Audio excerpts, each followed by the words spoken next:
Dobrodošli u drugu epizodu Kamera, akcija, intervju. Današnji gost je predivni, mladi, talentirani glumac Ognjen Milovanović. Idemo vidjeti gdje se on točno nalazi. Samo malo. Ko je? A Iva je. Koja Iva? Šimić Šokoronja za intervju. Hej, pa... Bog, šta je to danas? Da, danas je intervju. A, da, dobro. Ajde, uđi, slobodno, pozvoli. Isuse Bože. Ej, ja bih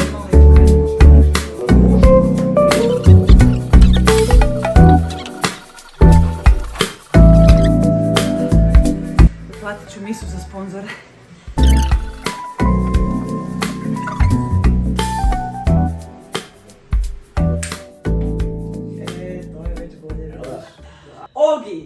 Ogi Milovanović. Da te ljudi malo bolje upoznaju, slobodno nam reci nešto o sebi. Puno ime mi je Ognjen, ali naravno većina ljudi me od djetinjstva zove Ogi.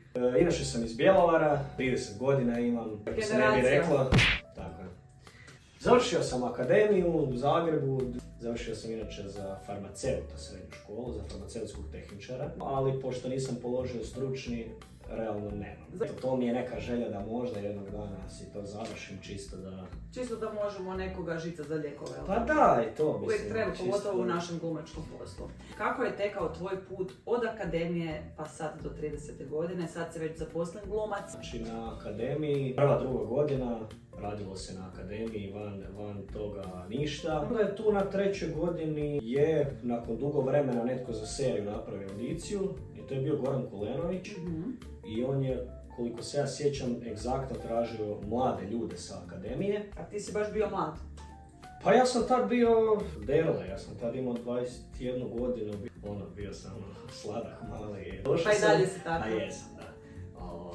Ništa, ja sam bio na toj audiciji i to je zapravo bio moj prvi posao koji sam ja dobio. Onda nakon toga je uslijedilo na 4. godini sam prvu premijeru imao i to baš na svoj rođendan u Kerempuhu, narodni heroj Ljiljan Vidić. Nešto sam u Žar ptici radio, tako što sam završio akademiju sam bio pozvan u Varaždin. Tamo sam radio prvu predstavu Filoktet i nakon toga sam radio jedno još 3 ili 4 predstave kroz 2 godine u HNK Varaždin. Igrom slučaja, spletom okolnosti, kako to kod nas ide, neko te vidi, zove te, ovaj ne može, hoćeš ti, mogu, vidio sam te tu, tamo. Ja sam završio u komediji, radili smo Zanimljenog Šekspira. Pošto su bile dvije postave. Da, ja sam bio žena, zapravo, što je mene, ja inače dobro hodam u štiklama. Dobro se znate? Da, dobro se zna. Da, apsolutno, to je, nema ovim na stranicama, ovo Duart i to koje su vam posebne vještine, nema hodanje u štiklama, to je recimo... To bi trebalo uvešćemo kategoriju hodanje u štiklama, jer ja recimo jako loše hodam u štiklama, budem kod tebe na nekim ima puno žena. Ne znam, to je prirodan talent, razumiješ, ja stavim štik, ja sam etidu radio 360 okrete, ne ozbiljno, jednostavno stanem u imam nogu, guzicu i imam pojma, valjda mogu. Stanem i hodam u štika, nisam možda preponosan, ali meni je to super vještina. I tu sam onda krenuo raditi u komediji, bilo je komedija Varaždin. Komedija Varaždin, Da, prevagnulo je komedija. Musical sam radio, to mi je baš bilo, to mi je za mene bilo definitivno u tih nekih 7-8 godina. I stvar na kojoj sam najviše radio, na kojoj sam najviše naučio jer je bilo nepoznato za mene. Nisam pjevao nikad osim nekim rap sesijama, kad se nas 4-5 nađemo pa repamo i to se malo zezamo. Ali ovako nisam nikad i baš sam se puno pripremao, radio sam s jednom kolegicom, Kristinom Habuš, koja mi je zbilja puno pomogla. Govoriš o predstavi Ljepotica i zvijer. Da, musical Ljepotica i zvijer, da. I to je bilo, kako ti to bilo iskustvo? Pa izvrsno, mislim, radio sam s Leom Mujićem, Leo Mujić je, ja volim to, ja to zovem diktator u kazalištu, meni je to divno, znači u 10 se kreće, ja sam bio tamo u 9:15, zagrijavanje, mijenjao sam po 3 majice dnevno, nikad bolje nisam izgledao nego tad, s te strane, to je šljaka, prava glumačka, to je prava glumačka motika, šljaka, to je baš bilo. Nakon 4 sata proba, znači ja sam imao puno tih etida, 2 sata nakon što sam ali doslovno sam 2 majice promijenio, sjeo, onako, to je to. Više sam doma sretan, zadovoljan, ispunjen i super je bilo s njim raditi, mislim on je... Mad Max, strašno smiješan, ali veliki profesionalac, čovjek koji točno zna što želi. jako puno sam od njega naučio, mislim. Kod njega je to zbilja bilo, nema na crtu, nema, ok, kasnije si 2 minute, a mislim, klasika, kao na bilo kojem drugom poslu, treningu ili nečemu gdje moramo ipak staviti neka veća odricanja da bi postigli veći cilj. Nije samo doći i sjest na svoje radno mjesto u 10 sati ili 8 sati kao što ljudi, i oni poštuju svoje radno vrijeme i oni kad dođu na posao u 8 sati, oni zbilja u 8 kreću raditi, a najvjerojatnije su došli u 7:25, popili kavu i zapalili cigaretu. A mi to sebi uzimamo onako malo kao da mi to možemo. Pa nije mislim. Ali, Tu ću ja u montažu staviti pljesak. Da, mislim sad malo bliže tu sjela. Da, ipak sam ti malo bliže sjela sad kad smo došli u drugi čin. Pozdrav ti muža, i cijerenga, da paš. Ok, želim da nam ispričaš svoje iskustvo snimanja Canary Black filma. Da, to se veselim ko malo, znači sve može, katajte me iz bilo kojeg projekta, ne pošem, ali ovo bi baš htio se vidjeti u tom filmu, u kinu, to mi je baš onak, nekak je to osobno, ipak radiš hollywoodsku produkciju. Radio sam scenu sa Ray Stevensonom, Pokojnu dušu. Da, Pokojnu dušu. Iz početka je to bilo, jer meni je Sanja poslala audiciju, ajde se snimi. Iskreno, meni je to bilo nešto kao, ja govorim 5006, no, now it's 7, kao nešto. I ona kaže, ja cura, kaj sam daj ne bude lud, snimi, šta sam, to je zbilja 15 sekundi bilo, ali meni bila ta scena dobro, sama glumci izrađena. su poznati po tome da im se nekad ne da snimati self-tape-ove, Ja uvijek snimim, znači sad nekak ja imam baš manje ima tih audicije to, ali tipa 7-8 godina kad sam bio na faksu i znači sve snimam, apsolutno sve i dan danas snimam sve. Ali ovo mi je nekak, baš ne znam, tako mi je dan bio, nešto me odbilo i kao ne da mi se sad ću ja sad, nisam prepoznao što bi se sad tu glumački moglo vidjeti da ja sam, ali okej, meni cura daj snimi, ajde izbilja, onako, kao ona uzme mobitel, ja snimim 2-3 take-a, okej, malo sam potrudio, ja pošaljem Sanji, Sanja kaže, super Ogi, odlično, prošao si uži krug, jel bi došao do mene da snimimo ponovo, kao jednu drugu scenu koju ćeš zapravo treba glumiti. Jer ovo nije bilo zapravo dobro. Da, zapravo, ne, bilo je dobro, ali nije bila ta scena. Kužiš. I ja, ko za vraga, se razbolim, dobijem temperaturu.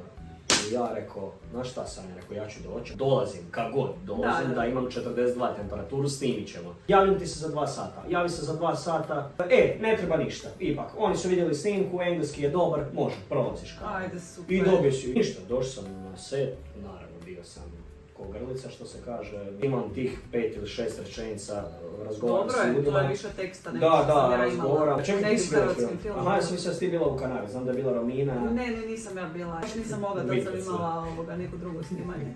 Ali zvali su me, da. Iskreno nam reci, usporedi ovako hrvatski set i hollywoodski set.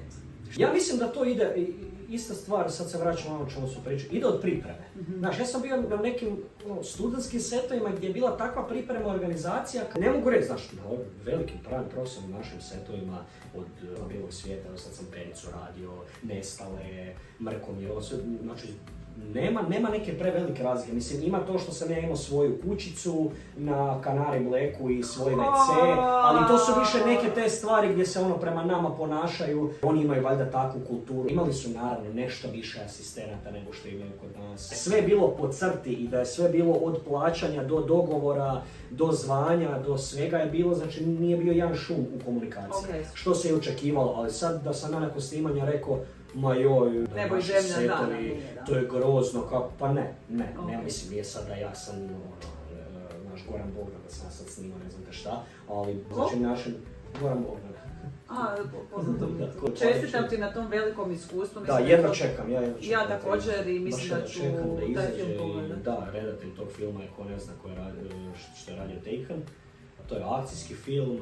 Velika je stvar, lijepa mi je i drago mi je to baš bilo i da sam imao to iskustvo i da me Sanja pozvala, prepoznala kao geeka. Pa mislim, sudeći po tom stanu, svim ovim figuricama, ovo je jedan geekovski stan. Pa je, ovo je jedan dio. Slatko je. Slatko je, baš. Okolo se okrećemo, ali nigdje ne vidim nagradu hrvatskog glumišta koji se dobili. Evo je ovdje, tu je stavljena dolje. Daj, donesi da ljudi vide. Bogdan, ne znaš razliku, jer nisam lijepo sam na njoj. to mi je malo... Ajde, reci nam nešto malo o toj nagradi i kako ono. si ju dobio. Znači li ti što ili ne? Naravno da znači, mislim, apsolutno da znači. To je najvrijednija nagrada koju možeš dobiti u kazalištu. Meni je puno značilo, to je za ulogu Ferde Lunačeka, Ferdo Lunaček. Lunačeka? Da, ne sad znam da mi je to Lončar ispravlja, ne mogu se sad sjetiti. Fedo Mačak u vreći, to smo radili na Histrionima, Damir Lončar je režirao. To je bilo super ekipa, meni je to bilo prvi put da sam radio sa Damirom i da sam radio na Histrionima. I zapravo olakotna okolnost je bila što, mislim, to su takve uloge i to je divno za igrat, Kramer uloge. Taj tip muca, zapravo on se pravi da muca i onda je to bilo onako dosta smešno. I mene nekako uvijek zapada, ja sam igrao tipa sa kratkom nogom, znači igraš odhodanje u štiklama, ljudi bez nogu, skraćenom nogom, mucanje, zapravo ti idu takve nekakve. Pa volim te stvari, onda sam to radio tog tip, taj Zaljen Šekspir koji nema ostaje bez glasa i to, pa sam to, s tim se zezo. Nekako me to uvijek zapadne, nemam pojma. I ovo je bilo divno, i čuvam je, spremljena je, moja mama čuva sve ove diplome, slike s Joškom Lokasom i to, znaš, imam doma u okvirima, sliku sam se s Joškom Lokasom i kao mami sam poslao, ona voli potjeru. I dođem doma i u okviru, ja i Joško Lokas, ono izgleda kao da mi je stric, neko, znaš, fotka ja i tata i sestra i pored kao Joško i ja zagrljeni. A sad samo fali Joško Gvardio. Da, da, tako. To je iduća stavka na zidu. Ok, reci nam, pošto si ponosni Bjelovarčanin, Bjelovar zovu grad glumaca, jako puno naših uspješnih glumaca je iz Bjelovara i ti si jedan od njih. Voljela bi da nam nešto malo kažeš o Bogfestu, kako si sudjelovao u organizaciji, kako vam malo ispričaju o tome što tebi to znači za tvoj grad, za tebe, za sve. Pa gle, prvenstveno, to su dvije neke epohe. Prva je bila srednja škola i doslovno upoznavanje sa profesionalnim predstavama. Ja sam prvi put vidio Rakamera Šajnuta, Emira Hadžihafizbegovića i za to je zaslužan Bog. Jer kad sam došao na prijemni, šao su ekipa iz Zagreba, ZKM, normalno ljudi vodaju predstavu iz takvog se grada. Ja sam ono iz Bjelovara, znači nije baš bilo sad normalno, sam iz radničke obitelji, znači nije sad nama bilo idemo 3 puta tjedno u Gavelu ili u HNK. Ja sam imao priliku gledat predstave, meni je to prvo bilo. Nije znači prije nekih, ovo je sad moja druga godina, ne znam zašto to bilo. To je neka moja, to je sad druga godina da sam ja u organizaciji Bogfesta. Uloga je neka domaćinska, ja dočekujem ljude, nisam smislio ideju, ali sam je isproducirao nagrada Tihomir Vondra, koja se dijeli od prošle godine, to se dodjeljuje ljudima koji su posebno zadužili Bogfest na neki način. Evo, imao sam najljepši dio posla ove godine bio što sam 7 dana prvoga s Bogdanom Diklićem od jutra do večeri. Od obavljanja stvari kao što su dizanje putovnice, ručkovi, kave, vodio sam ga fizioterapeutu. Ja sam bio njegova desna ruka, on je cijelo vrijeme prosti, ti moraš biti sa mnom. Ja onak, da, jako mi je teško biti s Bogdanom Diklićem kojeg sam kod dijeta gledao, kojeg znam nabrojati 20 filmova, kao znaš i sad ja rekao oprosti. Nekako ove godine baš na tom Bogfestu mi je i dobio sam neku potvrdu nazad da super radim. Evo, ja sam zbilja dečkima zahvalan, taj festival raste iz godine u godinu. Bog se prepoznaje kao festival, svi kažu super festival.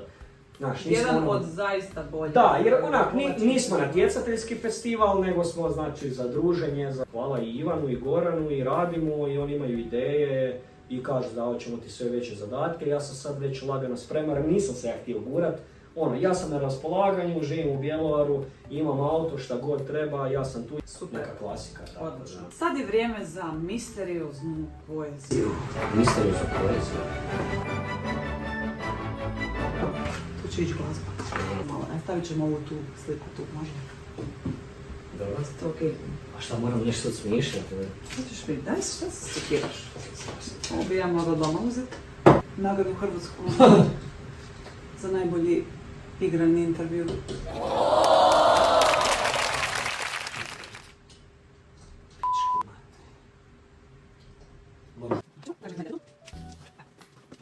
Ovo je jedna pjesma od jednog pjesnika. Ti ćeš probat pogoditi ko je taj pjesnik. Izvoli, ovo je prima vista čitanja. Da, ja sam ti pripremila, ja sam sve isprintala. Odlično. Želim da glumački to izrecitiraš. Ja ću slušati i uživati u poeziji kao pravi Bojan. Ovo je jako dobro. Vidiš, nisam nikad ovo čitao na hrvatskom. Pogledaj. Da imaš jednu priliku ili jednu šansu da zgrabiš sve što si ikad želio u jednom trenutku, bili je iskoristio ili pustio da ti promakne. Dlanovi su mi znojni, koljena slaba, ruke teške. Već ima povraćotine na džemperu od maminih špageta. Nervozan je, ali na površini izgleda miran i spreman da baci bombe. Ali stalno zaboravlja što je napisao. Publika je sve glasnija, otvara usta, ali riječi ne izlaze. Guši se. Kako? Svi se rugaju. Vrijeme je isteklo, gotovo. Vrati se u stvarnost. Hop, tu nestaje gravitacija. Hop, tu nestaje zec. Guši se. Toliko je ljut, ali neće odustati tako lako. Ne, neće to dopustiti. Zna da je cijelim leđima pritisnut u zid. Nije važno. On je sjajan, zna to, ali je bez novca. Tako je tro. Bolje uhvati ovaj trenutak i nadaj se da neće proći. To je umjetnik kad je na hrvatskom dobro zvuči. To je omiljeni pjevač, da. Pravim imenom Marshall Mathers, a.k. Eminem, a.k. Slim Shady. Dobro zvuči na hrvatskom, moraš. Pa znaš što, ima neki... Ekspresionizam, čisti. Da, ima ih kojih anadiploza i to, znaš, nije sve u jednom, ali da. Zanimljivo, nisam nikad na hrvatskom čitao jer... Zato postoji kamera akcija intervju, da sve ispravno. Ovo je ko neki ima sad tu odjednom dadaizam. Super je ovo. Jako lijepo. Da. I sa čitanjem Eminema smo završili još jednu epizodu kamera akcija intervju. Podsjetit ću vas da svakako šerate, lajkajte, subscribeajte se sve, jer i dalje nemamo sponzora i rastapamo se od vrućine po tuđim stanovima. Ogi, hvala ti puno, bio si predivan, želim ti sav živi uspjeh ovog svijeta i da samo tako nastaviš kao što si do sada radio. Apsolutno. Šta, gotovi smo? Dobro, okej. Jesi htio još nešto reći? Pa ne znam, evo, da, hvala i subscribeajte, mislim, bit će jako krenu. Vidimo se! Vidimo se, Bog!